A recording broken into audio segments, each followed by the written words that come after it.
Welcome back to DLS news. आइए दोस्तों बात करते हैं आज 2 जून 2020 गुरुवार हो चुका है और जानेंगे देश भर की तमाम बड़ी खबरें, मुख्य समाचार और हेडलाइन न्यूज के इस अपडेट में जानेंगे आज की तमाम 50 बड़ी खबरों को। सीधे बात करते हैं पहले अपडेट की। तो 59 चीनी एप्लीकेशन पर पाबंदी के बाद दोस्तों भारत ने चीन को एक और बहुत बड़ा झटका दिया। जी हाँ, दरअसल आपको बता दें केंद्रीय मंत्री नितिन गडकरी ने एक बयान में कहा कि भारत में अब चीनी कंपनियों को राजमार्ग परियोजनाओं यानी कि हाईवे प्रोजेक्ट्स के लिए अनुमति नहीं मिलेगी। सीधा मतलब ये दोस्तों कि भारत में किसी भी हाईवे को बनाने के लिए अब चीनी कंपनी को ठेका नहीं मिलेगा। तो ये भी सरकार की तरफ से एक अच्छा फैसला है। साथ ही अगला अपडेट है, देश के इस बड़े प्राइवेट बैंक ने अपने ग्राहकों को तोहफा दिया है। आज से EMI कम हो चुकी है। जी हाँ दोस्तों, अगर आपने भी ICICI बैंक से लोन लिया हुआ है ना, तो जुलाई महीने से ही अब आपकी लोन की किस्त पर ब्याज कम आएगा, या सीधा बोले तो आपकी हर महीने की EMI जो आती है वो कुछ कम आएगी। जी हाँ, दरअसल दोस्तों ICICI बैंक ने लोन की रेटों में 0.15% तक की कटौती कर दी है। इस फैसले से home loan, auto loan, personal loan की हर महीने की किस्त कम आएगी, तो ये अच्छी बात है। चलिए अगला अपडेट है, हरियाणा सरकार ने 1 जुलाई से लेकर 26 जुलाई तक सभी स्कूलों में ग्रीष्मकालीन छुट्टियां या गर्मी की छुट्टियों की घोषणा कर दी है। अर्थात हरियाणा में फिलहाल 26 तारीख तक गर्मी की छुट्टियां रहेगी। शिक्षा निदेशालय की तरफ से एक पत्र जारी कर दिया गया। चलिए साथ ही अपडेट है दोस्तों की नौकरी पेशा करने वालों के लिए बड़ी खुशखबरी है। PPF समेत सभी स्मॉल सेविंग स्कीम पर ब्याज दरों में कोई भी बदलाव नहीं हुआ। जी हाँ, दरअसल अगर आप चाहे दोस्तों प्राइवेट नौकरी करते हो या सरकारी नौकरी किसी भी तरह की करते हो, ठीक है ना, लेकिन अगर आपने PPF वगैरह हो गया या और कोई पोस्ट ऑफिस की जो स्मॉल सेविंग स्कीम्स आती है ना, उनमें अगर आपने कोई स्कीम ले रखी है, पैसा लगा रखा, तो आपके लिए राहत की बात यह है कि PPF वगैरह की ब्याज दरों में कोई बदलाव नहीं हुआ। यानी कि जुलाई, अगस्त और सितंबर इस तिमाही के लिए आपको वही ब्याज दरें मिलेगी जो पहले थी। 7.1% की दर से आपको PPF पर ब्याज मिलता रहेगा। तो ये आम आदमी के लिए राहत की बात है। चलिए अगली खबर है कि गर्भवती महिलाओं को भर्ती करने से पहले चीनी वायरस की जांच करना जरूरी नहीं है। जी हाँ, दिल्ली सरकार की तरफ से यह बड़ा आदेश जारी कर दिया गया है, क्योंकि हॉस्पिटल में बहुत सारे जो प्राइवेट अस्पताल है वहाँ पर इस तरह के टुनटुनी लगाते हैं यूं डॉक्टर्स वगैरह की पहले इसका टेस्ट लाया जाए, फिर उसके बाद एडमिट करेंगे। तो दिल्ली सरकार ने क्लियर कर दिया कि गर्भवती माताओं बहनों के लिए ये नियम लागू नहीं रहेगा। भर्ती से पहले जांच कराना जरूरी नहीं होगा, ठीक है ना। चलिए अगली खबर है कि आज सुबह 11 बजे होगा शिवराज मंत्रिमंडल का शपथ समारोह है। चार्टर प्लेन से भोपाल पहुंचेंगे ये दिग्गज। जहां दोस्तों मध्य प्रदेश की 3 महीने पुरानी शिवराज सिंह चौहान की सरकार का आखिरकार आज पहला कैबिनेट विस्तार होगा। लंबी जदोजहद के बाद मंत्रिमंडल विस्तार को हरी झंडी मिल गई है। राजधानी दिल्ली में मौजूद गृह मंत्री नरोत्तम मिश्रा ने कहा कि आज कैबिनेट का विस्तार होगा, तो मुख्यमंत्री शिवराज भी इस बात का ऐलान कर चुके हैं। भोपाल में राजभवन में गुरुवार सुबह 11 बजे मंत्रियों का शपथ ग्रहण समारोह होगा। इस दौरान 25 नए मंत्री शपथ ले सकते हैं, संभावना है। चलिए साथ ही अगली खबर है दोस्तों की प्रारंभिक परीक्षा का केंद्र बदल सकेंगे अभ्यर्थी। जी हाँ दोस्तों, चीनी वायरस संक्रमण की स्थिति के बीच संघ लोक सेवा आयोग यानी कि UPSC के एग्जाम्स की तैयारी कर रहे छात्र छात्राओं के लिए राहत की खबर है। UPSC ने 4 अक्टूबर को होने वाली सिविल सेवा प्रारंभिक परीक्षा 2020 के लिए अभ्यर्थियों को परीक्षा केंद्र बदलने की अनुमति दे दी है। UPSC के इस फैसले से उन छात्र छात्राओं को, उन स्टूडेंट्स को फायदा होगा जो कि चीनी वायरस संक्रमण के कारण लगे लॉकडाउन की वजह से अपने घर या दूसरे जिलों में चले गए थे। तो अब वे अभ्यर्थी चाहे वो परीक्षा के दौरान जहां रहेंगे वहीं से एग्जाम दे सकेंगे। ये सिविल सेवा एग्जाम को लेकर अच्छी राहत की बात है। चलिए साथ ही अगली खबर है कि इम्यूनिटी बढ़ाने के लिए विटामिन C से भरपूर फल लोगों में बांटेगी त्रिपुरा सरकार। जहां त्रिपुरा राज्य के मुख्यमंत्री बिप्लब कुमार देव ने एक ट्वीट करके कहा दोस्तों कि किसी राज्य के सामाजिक आर्थिक विकास में स्वस्थ समाज का बहुत बड़ा योगदान है, और इसी के मद्देनजर हमारी सरकार अगले 1 महीने तक इम्यूनिटी बूस्टर प्रोग्राम चला रही है। और इस प्रोग्राम के तहत दोस्तों विटामिन C वाले फ्रूट्स जैसे कि ऑरेंज, संतरा हो गया, नींबू हो गया, और भी बहुत सारे विटामिन C वाले fruits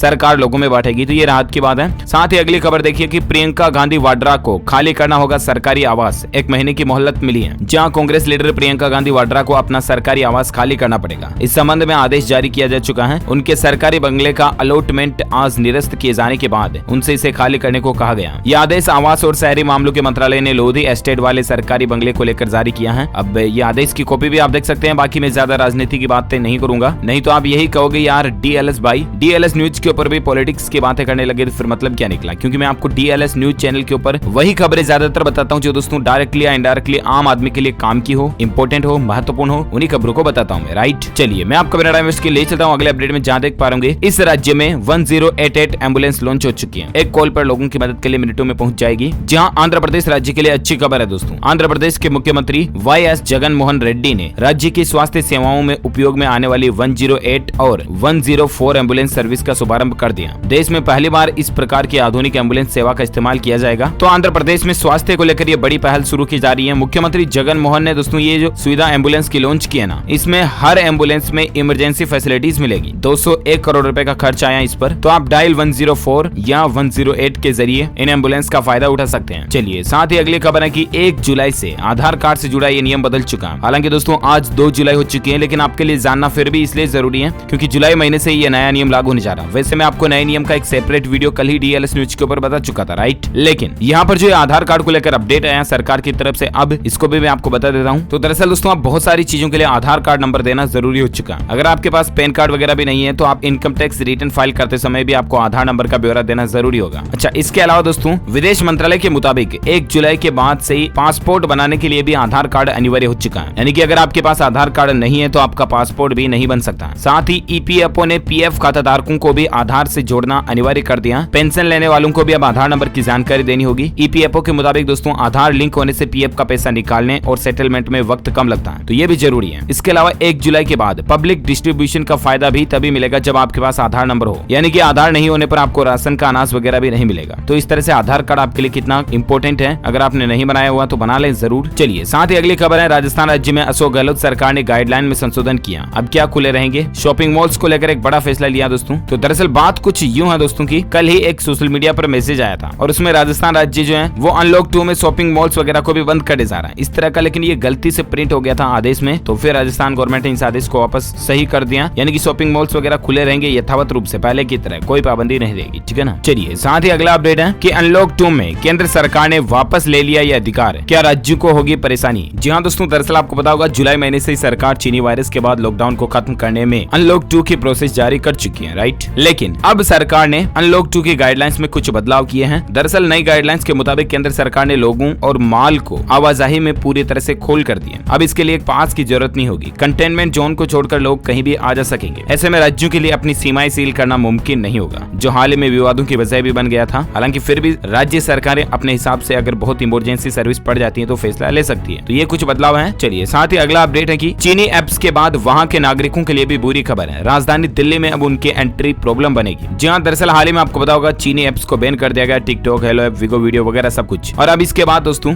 Delhi taxi tourist transport association ने मंगलवार को एक निर्णय के तहत चीन के नागरिकों के लिए अपनी सेवाएं बंद कर दी हैं। यानी कि अब इस एसोसिएशन के अंदर आने वाली सभी टैक्सियों में चीन के नागरिकों को बैठने की इजाजत भी नहीं होगी। Delhi taxi tourist transport association के अंदर 400 टैक्सी कंपनियां हैं, लगभग 50,000 टैक्सियां चलती हैं। तो ऐसे में चीनी नागरिकों के लिए दिल्ली आना जाना बहुत ज्यादा मुश्किल हो जाएगा अब। चलिए साथ ही अगला अपडेट है कि नेपाल में भी संकट बढ़ चुका है। पीएम ओली ने कैबिनेट की मीटिंग भी बुलाई, यहाँ तक कि अब चीन ने भी नेपाल का साथ छोड़ दिया। पहले पास आया, जमीन हड़प ली और अब नेपाल का भी साथ छोड़ दिया। चीन की हालत कैसी आप देख सकते हैं। साथ ही अपडेट है कि चीनी एप्स पर प्रतिबंध के बाद चीन बौखला गया। भारतीय वेबसाइट्स और अखबारों को भी चीन ने ब्लॉक कर दिया। भारत चीन के बीच मसला चल रहा आपको पता होगा, और उसके बाद डिजिटल युद्ध शुरू हो चुका है। भारत ने भी चीन के लगभग सभी एप्स को बैन कर दिया और उसके बाद चीन भी भारत द्वारा चलाई जा रही वेबसाइट्स और अखबारों को ब्लॉक कर रहा। हालांकि भारत को तो कुछ फर्क पड़ने वाला नहीं है, आपको भी पता है। साथ ही अपडेट है दोस्तों की असम की प्रयोगशाला ने चीनी वायरस को लेकर एक नया एक्सपेरिमेंट किया और भारत में चौथी लैब बन चुकी है इसको लेकर। जहां दरअसल असम के डिब्रूगढ़ में पूर्वोत्तर क्षेत्र के लिए स्थापित क्षेत्रीय आयुर्विज्ञान अनुसंधान संस्थान RMRC देश की चौथी प्रयोगशाला है, जिसने चीनी वायरस को अलग करने में सफलता प्राप्त की है, जिसका इस्तेमाल भविष्य में टीका, वैक्सीन, दवाई वगैरह बनाने में किया जा सकता है। तो ये भारत के लिए राहत की बात है। चलिए अगली खबर है कि सरकार ने गैर बैंकिंग ऋणदाताओं को नकदी देने की योजना को मंजूरी दे दी है। RBI की तरफ से ऐसा बयान निकल कर आ रहा है। दरअसल दोस्तों भारतीय रिजर्व बैंक ने बुधवार को कहा कि सरकार ने एक योजना को मंजूरी दी है, जिसके तहत योग्य गैर बैंकिंग ऋणदाताओं को SBI कैप द्वारा स्थापित एक उद्देश्य साधन के जरिए छोटी अवधि के लिए नकदी दी जाएगी। एज ए लोन की तरह हो गए ये पैसे। और भी ज्यादा जानकारी आप देख सकते हैं स्क्रीन पर। साथ ही अब बात करें दोस्तों आज के मौसम समाचार वेदर न्यूज अपडेट को लेकर खबर देख पा रहे होंगे कि मौसम विभाग का अनुमान है जुलाई में जमकर बरसेंगे बादल। इसके पीछे वजह यह भी है दोस्तों की मानसून अब लगभग देश के सभी राज्यों में पहुंच चुका है और इस साल बारिश अच्छी होने की भी उम्मीद है, क्योंकि जून का महीना भी पिछले 12 साल के मुकाबले इस साल काफी ज्यादा बारिश वाला रहा था और ऐसे में उम्मीद है कि जुलाई में भी बहुत ज्यादा बारिश देखने को मिलेगी। वहीं बात करें दोस्तों की अगले 24 से 48 घंटों के दौरान किन किन राज्यों के लिए बारिश की चेतावनी है, तो हरियाणा, राजस्थान, उत्तर प्रदेश सहित कई राज्यों में आज और कल बारिश हो सकती है। कौन कौन से राज्यों में, तो अगले 24 घंटों के मौसम पूर्वानुमान के मुताबिक दोस्तों कोंकण, गोवा, तटीय कर्नाटक, उप हिमालय, पश्चिम बंगाल, सिक्किम, असम, मेघालय, अरुणाचल प्रदेश में हल्की से मध्यम बारिश हो सकती है। इसके अलावा लक्षद्वीप, अंडमान निकोबार द्वीप समूह, दक्षिणी उत्तरांतरिक कर्नाटक, केरल, छत्तीसगढ़, मध्य महाराष्ट्र, मराठवाड़ा, दक्षिण राजस्थान, दक्षिण गुजरात, उड़ीसा के पूर्वोत्तर हिस्सों में, इसके अलावा पूर्वोत्तर भारत और उत्तराखंड के कुछ जगहों पर भी हल्की से मध्यम बारिश की संभावना है। गंगे पश्चिम बंगाल, बिहार, झारखंड, हरियाणा, हिमाचल प्रदेश और उत्तरी पंजाब में भी बारिश हो सकती है। तो ये रहे आज के वेदर न्यूज अपडेट, मौसम समाचार। वहीं बात करें आज के सोना चांदी के रेट को लेकर, खबर देख पा रहे होंगे सोने में 647 रुपए की बढ़ोतरी हुई और चांदी में 1611 रुपए का उछाल देखने को मिला। उसके बाद अभी सोने का रेट चल रहा है दोस्तों 49,908 रुपए प्रति 10 ग्राम। वही चांदी का भाव है 51,870 रुपए प्रति किलोग्राम। चलिए अब बात करें दोस्तों की चीनी वायरस को लेकर, महामारी को लेकर अभी क्या ताजा अपडेट और आंकड़े आ रहे हैं। जी हाँ, तो मैं आपको बता दूं देश में चीनी वायरस के मामले 6 लाख के पार पहुंच चुके हैं। महज 5 दिन में केस 5 से 6 लाख तक पहुंच चुके हैं। यह 1 लाख मामला बढ़ने की सबसे तेज रफ्तार नजर आई इस बार। अभी भारत के एग्जैक्ट आंकड़ों की बात करें दोस्तों तो जान जाने वाले लोगों की संख्या 17,848 तक पहुंच चुकी है, जबकि पिछले 24 घंटों के दौरान 438 मरीजों ने जान गंवाई। सबसे ज्यादा महाराष्ट्र में 198। वही भारत में टोटल संक्रमित लोगों की संख्या की बात करें तो तकरीबन पिछले 24 घंटों के दौरान 19,000 से भी ज्यादा मामले देखे गए और अब भारत में दोस्तों तकरीबन 6,04,000 से ज्यादा मामले हो चुके हैं, 5,000 के आसपास। चलिए साथ ही अगला अपडेट है कि टिकटॉक पर बैन लगाने के बाद अमेरिका के विदेश मंत्री पोम्पियो ने भी भारत की तारीफ की है। जी हां, सिर्फ तारीफ ही नहीं दोस्तों, जमकर तारीफ की है। अमेरिका के विदेश मंत्री ने कहा दोस्तों कि भारत ने अपनी सुरक्षा खुद सुनिश्चित कर ली है। उन्होंने रिपोर्ट्स में बातचीत में कहा कि भारत द्वारा कुछ चीनी मोबाइल ऐप्स पर बैन लगाए जाना का हम स्वागत करते हैं। पोम्पियो ने कहा दोस्तों कि यह पहल भारत की अखंडता और राष्ट्रीय सुरक्षा को मजबूती प्रदान करेगा। तो ये वाकई में अच्छी बात है। आप मुझे नीचे कमेंट करके बताएगा दोस्तों कि क्या आप भी टिकटॉक वगैरह इस तरह के ऐप्स बैन होने पर खुश हैं या नहीं। हैप्पी और नोट आप मुझे नीचे कमेंट करके बताइएगा। चलिए साथ ही अगला अपडेट है, लाखों छात्र छात्राओं के लिए अच्छी खबर है। सीबीएसई बोर्ड सिलेबस में 33% तक की कटौती करेगा। एग्जाम का पैटर्न भी बदलेगा। दरअसल केंद्रीय माध्यमिक शिक्षा बोर्ड यानी कि सीबीएसई के स्कूलों में पढ़ रहे छात्र छात्राओं के लिए बड़ी खबर सामने आई है। मीडिया रिपोर्ट्स के मुताबिक दोस्तों सीबीएसई बोर्ड अपने सिलेबस में 33% तक की कटौती कर सकता है। सीबीएसई का नया सिलेबस भी पूरी तरह से तैयार हो चुका है और अब इसे जल्द ही संबंधित स्कूलों के साथ साझा किया जाएगा। माना जा रहा दोस्तों कि अगले साल 10वीं और 12वीं की बोर्ड परीक्षाओं से पहले तक सिलेबस में ये कटौती देखने को मिल सकती है। तो इससे छात्र छात्राओं की पढ़ाई थोड़ी इजी हो जाएगी। देखते हैं आखिर कब तक सीबीएसई का अपडेट बदलाव लागू होता है। फिलहाल अगली खबर है कि चीनी वायरस पर काबू पाने के लिए आर्थिक राजधानी मुंबई में धारा 144 को लागू कर दिया गया। इसके अलावा कई सारे इलाकों में लॉकडाउन घोषित किया गया है। दरअसल चीनी वायरस के संक्रमित मरीजों की संख्या पर लगाम लगाने के लिए अब मुंबई पुलिस ने शहर में धारा 144 लागू कर दी है, जो कि 15 जुलाई तक लागू रहेगी। तो ये दोस्तों महाराष्ट्र सरकार की तरफ से बड़ा फैसला लिया गया है। साथ ही अपडेट है कि टिकटॉक को बैन के बाद अब हिमाचल प्रदेश सरकार ने भी एक बड़ा फैसला लिया। अब चीन से निर्मित कृषि उपकरण और मशीनरी की भी खरीदारी नहीं होगी। जहाँ भारत चीन के बीच मसला लगातार बढ़ता जा रहा और अब चाइना की भारत से लगभग छुट्टी भी होती जा रही है, आपको भी पता होगा राइट। इसी बीच सरकारें कई सारे फैसले ले रही है कि अब चीन के कॉन्ट्रैक्टर्स भारत में हाईवे वगैरह भी नहीं बना पाएंगे। और इसी बीच अब हिमाचल प्रदेश सरकार ने भी फैसला लिया कि कोई भी कृषि के उपकरण, खेती बाड़ी के सामान और मशीनरी सामान चीन से नहीं खरीदे जाएंगे। तो ये अच्छी बात है दोस्तों, एटलीस्ट स्वदेशी चीजों में बढ़ोतरी होगी तो भारत में रोजगार के अवसर भी पैदा होंगे और आत्मनिर्भर भारत बनने में एक कदम और आगे बढ़ेगा। चलिए साथ ही अगला अपडेट है कि हजारों छात्र छात्राओं के लिए बड़ी खबर है। हरियाणा राज्य में 27 जुलाई से स्कूल कॉलेज खुलने के आदेश जारी हो चुके हैं। जी हाँ, महामारी के कारण अभी तक सब स्कूल बंद पड़े हैं और इसी बीच हरियाणा के शिक्षा विभाग ने 27 जुलाई से स्कूल कॉलेज वगैरह इनको खोलने का आदेश जारी किया है। देखते हैं केंद्र सरकार की तरफ से और नया अपडेट क्या आता है, मैं आपको बताता रहूंगा DLS न्यूज के ऊपर। फिलहाल अगली खबर है कि पीएम मोदी ने चीनी सोशल मीडिया प्लेटफॉर्म Weibo से अपनी प्रोफाइल को डिलीट कर दिया, सारे पोस्ट वगैरह भी डिलीट कर दिए हैं। चलिए साथ ही अगली खबर है दोस्तों की बिहार पुलिस कांस्टेबल भर्ती मामले में PET के एग्जाम को टाल दिया गया है। जहां CSBC रिक्रूटमेंट को लेकर अपडेट देख पा रहे कि central selection board of constable ने बिहार पुलिस कांस्टेबल और बिहार होमगार्ड ड्राइवर कांस्टेबल वगैरह इन सभी की भर्ती को 31 जुलाई के लिए टाल दिया,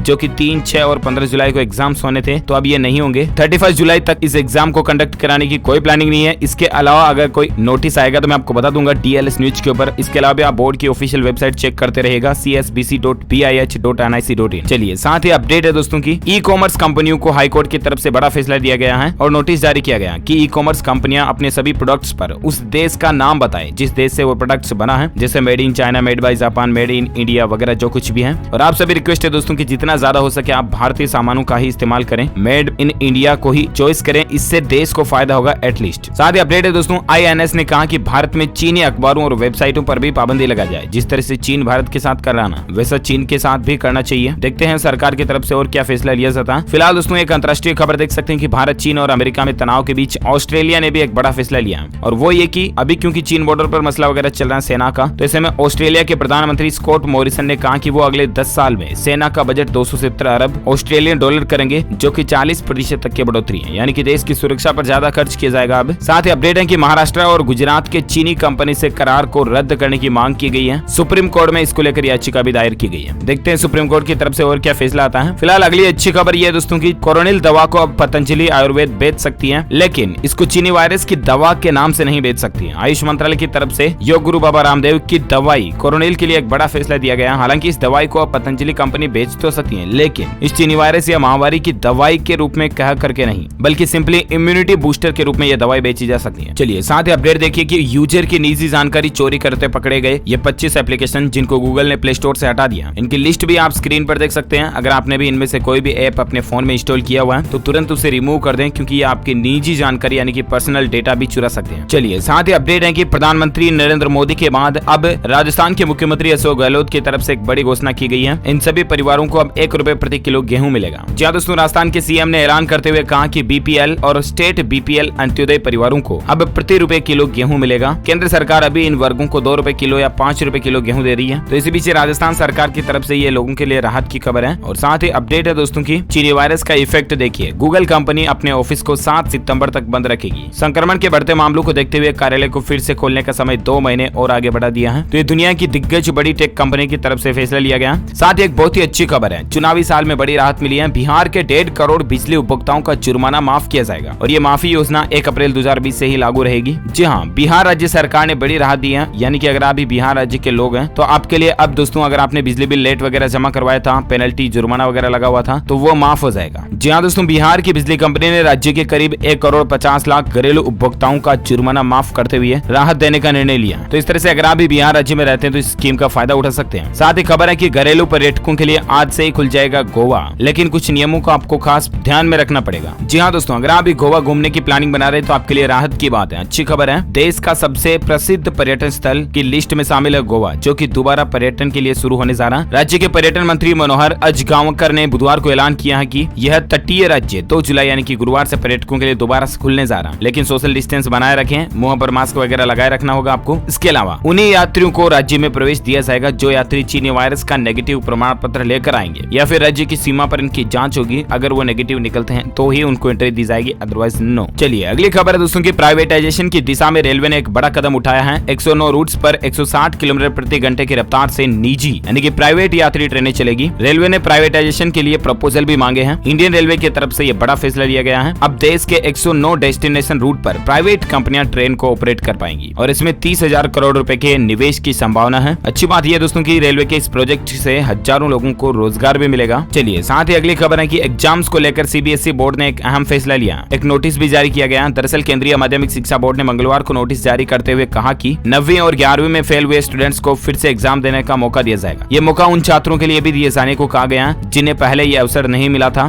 दरअसल बोर्ड द्वारा जारी इस नोटिस में इससे पहले 13 मई को जारी किए गए नोटिस में दिशा निर्देशों से स्कूलों को पालन करने के लिए कहा गया है। तो ये ज्यादा जानकारी आप देख सकते हैं। साथ ही दोस्तों जैसा कि मैंने आपको कल ही डीएलएस न्यूज के ऊपर अपडेट बताया था, 1 जुलाई से रसोई गैस सिलेंडर महंगा हो चुका है। लेकिन राहत की बात यह कि रसोई गैस सिलेंडर जो बिना सब्सिडी वाला था ना, वो ही महंगा हुआ। 14 किलो 200 ग्राम वाले रसोई गैस सिलेंडर के सब्सिडी वाले सिलेंडर में कोई भी बढ़ोतरी नहीं हुई है। दिल्ली में 1 रुपए प्रति सिलेंडर महंगा हुआ, जबकि मुंबई में 3.5 रुपए समथिंग महंगा हुआ। पुराने रेट क्या थे, नए रेट क्या है, तो आप स्क्रीन पर देख सकते हैं। साथ ही खबर है कि विदेश जाने वाले करीब 1 लाख छात्रों को अब देश में ही पढ़ाने की तैयारी चल रही है। जहां चीनी वायरस के संकट की चुनौतियों के बीच अब कुछ उम्मीदें जगी हैं। अब दोस्तों कुल मिलाकर के छात्र छात्रा जो घर पर बैठकर भी पढ़ सकते हैं या यहीं से भी दोस्तों ऑनलाइन विदेशों की पढ़ाई कर पाएंगे। सरकार इस तरह की भी प्लानिंग बना रही है, तो ये स्टूडेंट्स के लिए अच्छी खबर है। ओके दोस्तों, इसी के साथ ही आज दिन भर की तमाम बड़ी खबरों के हेडलाइंस न्यूज अपडेट्स वीडियो को यहीं फिनिश करते हैं। आप मुझे नीचे कमेंट करके बताना दोस्तों की चीनी एप्स को बैन करने पर क्या आप खुश हैं या नहीं। एक सर्वे करते हैं, देखते हैं कितने लोग खुश हैं, इससे हैप्पी हैं या नहीं। कमेंट करके बताएगा इसी वीडियो के नीचे। साथ ही अगर आपको ये वीडियो अच्छा लगा तो इसे लाइक करना, शेयर भी करना अपने दोस्तों के साथ फेसबुक और व्हाट्सएप पर। अच्छा नहीं लगा तो डिसलाइक कीजिए। साथ ही आप चाहते हैं कि रोजाना आपको इसी तरह की काम की खबरों के अपडेट्स तुरंत आपके मोबाइल पर मिलते रहे ना, तो डीएलएस न्यूज चैनल को सब्सक्राइब करके बेल आइकन जरूर दबा देना। Thank you, take care, good bye, जय हिंद, जय भारत, वंदे मातरम।